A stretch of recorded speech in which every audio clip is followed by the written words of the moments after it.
stuff up here today. Yes, and just in case you're wondering, I do have the holy text, The Hitchhiker's Guide to the Galaxy. If you're not familiar with this, you'll figure out soon enough why I'm leading off with this. The Hitchhiker's Guide to the Galaxy has been around a long time. In fact, this came out when I was either in high school or college. And if you don't know the story, it really doesn't matter, because I'm going to share the part of the story that does matter.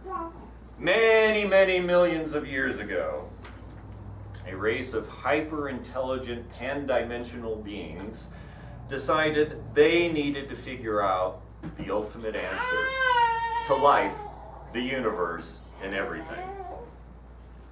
And they built a supercomputer called Deep Thought. And Deep Thought was built with one purpose in mind: to come up with the answer so that these beings could finally know the ultimate answer. And it took 7.5 million years for Deep Thought to run this program. And finally the glorious day arrived. After so many generations had passed, that Deep Thought was finally going to give the answer. And the people gathered from all over, huge crowds waiting outside of Deep Thought, a computer the size of a city. And as the announcer for all these people cried out, 7.5 million years our race has waited for this great and hopefully enlightening day, the day of the answer.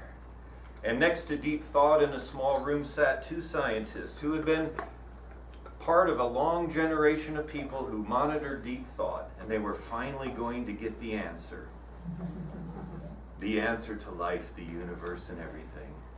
And slowly, and during an expectant pause, while panels came to life on the front of the console, lights flashed on and off experimentally and settled down into a business-like pattern. A soft, low hum came from the communication channel. "Good morning," said Deep Thought at last. Good morning, Deep Thought," said Loon Qual, one of the scientists. "Do you have, an answer for you?" interrupted Deep Thought majestically. "Yes, I have." The two men shivered with expectancy.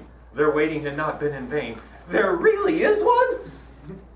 breathed Khoshuk, the other scientist. "There really is one," confirmed Deep Thought. "To everything? The great question of life, the universe, and everything?" "Yes." Both men had been trained for this moment. Their lives had been a preparation for it. They had been selected at birth as those who would witness the answer. But even so, they found themselves gasping and squirming like excited children. "And you're ready to give it to us?" urged Loon Qual. "I am." "Now?" "Now," said Deep Thought. They both licked their dry lips. "Though I don't think," added Deep Thought, "that you're going to like it." "It doesn't matter. Tell us now." "Now?" "Yes, now." "All right," said the computer, and settled into silence again. The two men fidgeted. The tension was unbearable. "You're really not going to like it," said Deep Thought. "Tell us." "All right," said Deep Thought. "The answer to the great question." "Yes." "Of life, the universe, and everything," said Deep Thought. "Yes." "Is," said Deep Thought and paused. "Yes." "Is." "Yes." 42, said Deep Thought with infinite majesty and calm. It was a long time before anyone spoke. Out of the corner of his eye, Pachuk could see the sea of tense, expectant faces in the square outside. "We're going to get lynched, aren't we?" "It was a tough assignment," said Deep Thought. 42, yelled Loon Qual. "Is that all you've got to show for 7.5 million years' work?" "I checked it very thoroughly." "And that is quite definitely the answer. I think the problem, to be quite honest with you, is you don't actually know what the question is." "But it was the great question, the ultimate question of life, the universe, and everything," howled Loon Qual. "Yes," said Deep Thought. with the air of one who suffers fools gladly. But what actually is it? A slow, stupefied silence crept over the men as they stared at the computer and then at each other. Well, you know, it's just everything, offered Pashuk weakly. Exactly, said Deep Thought. So once you know what the question is, you'll actually know what the answer means. And if you want to find out what the answer is, or I should say what the question is, you'll have to read the book yourself. So what is the ultimate question? After all, if you don't have the ultimate question, then you can't have the ultimate answer. And these poor, hyper-intelligent, pan-dimensional beings had waited 7.5 million answers and they got 42. Pretty disappointing, I would think.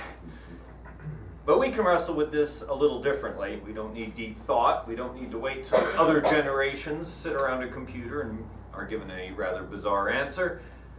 And we have wrestled with some of these over the last few months.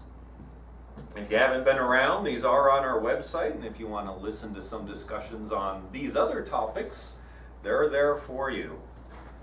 Things like, is there a God, and what might God be like? What is it really to be human? What are we? How do animals fit into our views of humanity and the meaning of life? What happens when we die? Do we get resurrected, reincarnated, reborn? Or do we just decompose and become soil? Is there justice in the universe? Will there be a final judgment? Does karma exist? And does it drive either reincarnation or rebirth? These are all good questions. But in some cases, we can't really expect to find an answer, at least not while we are in our current form. And while you may disagree with me, a question like, God, if there is a God, what is this thing, God, that we use so flippantly, so freely? We talk about God as though God's been clearly defined, but really not. And if there is a God, why isn't God more intimately interested in my life? I mean, some people say this is true, but the actual evidence would indicate otherwise. What happens to us after we die is still a mystery. Even though there are many people who will be glad to tell you what happens when you die, really what they're working off is a hope or what somebody else has told them. Karma is an interesting theory, but I can't really think of a way to test it. Can't really test rebirth or reincarnation very well, although many people hold it to be true. Even the question of what it is to be human is a difficult one. We think we have it nailed down, and yet many Eastern religions challenge you with your very notion of self and what it is to be me or I or a person. And even as interesting as all these questions may be, I don't think any of them would qualify as the ultimate question. No, the ultimate question, as we experience life, the universe, and everything, is very simple. And just like deep thought,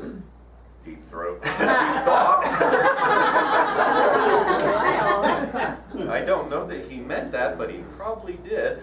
Just like deep thought, I could say right now, you may not like it. The ultimate question to me is, what will I do at this moment? It's a question that you will ask a countless number of times. You will ask it hundreds of thousands. I don't know how many nanoseconds there are in a day, but probably millions or billions or something. These are questions you ask continuously. What will I do now? What will I do now? What will I do now? It doesn't go through your head, but you're asking that question and answering it continuously. What will I do at this moment? Now this may seem a bit anticlimactic. Maybe you were hoping for something deeper, but stick with me for a moment. Maybe you'll feel differently. The question, what will I do at this moment, has the advantage of being a question not only that you can answer, it is a question that you do answer. It's not hypothetical. You answer that question all the time. What will I do at this moment? Secondly, it has great implications in your life. What you do each moment has implications that spread through time and space. Matters of life and death literally hang on the decisions we make. Third, what you do each moment is a reflection of all the accumulated moral and ethical inputs you have received and the conclusions you have reached. What you are is broadcast to the world by your actions. You probably heard something like this. Don't tell me, show me. Don't tell me you'll do better, show me you'll do better. Don't tell me you're sorry, show me you're sorry through your actions. Words are cheap. Anyone can say anything, but actions have substance. Fourth, if you actually care about your life, your impact on others, and whether you make the world a better place, whether you can help diminish suffering and increase hope, if these things matter to you, this really is the ultimate question. What will I do at this moment? Any religion, any philosophy, any worldview really boils down to this question. Yeah, all those other questions I talked about might play into this. They might affect you as you make these decisions. But the ultimate question is, what am I going to do right now? And you will have to ask and answer this question endlessly every moment you are alive. And as you are doing this, the question becomes, are you seeking the best answer? I can't tell you what the best answer is. You will have to work that one out on your own. But are you seeking the best answer? And so that's it. After 10 years of ministry, my equivalent of deep thought 7.5 million years, that's the ultimate question for you. It's very simple and yet, at the same time, very hard. So, as you wrestle with this question over and over again, think of it as the exam that you take with your life. And so I conclude by saying, good luck on your finals. Thanks for the 10 years.